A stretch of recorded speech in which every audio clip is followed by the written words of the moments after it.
Começa o jogo, 0 a 0 para o São Paulo. Já em desvantagem, o Guarani sofre mais.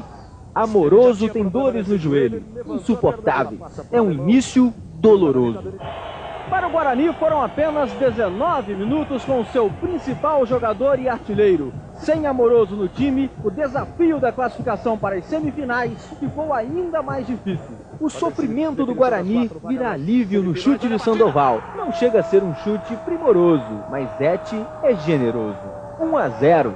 Pronto, agora ninguém sofre mais com a falta de Amoroso. É a vez do São Paulo buscar o resultado. Serra cobra a falta, Júnior Baiano cabeceia, Ailton marca e vibra com o gol e a distração do juiz que não viu o impedimento. Segundo tempo, Sandoval cruza e Júlio César desempata. Ele é o substituto de Amoroso e mantém o nível. O Guarani tem os melhores resultados do campeonato e várias revelações no time, como seu centroavante. Luizão escapa, Luizão marca. 3 a 1. E a 3 minutos do fim, Caio diminui para o São Paulo, 3 a 2.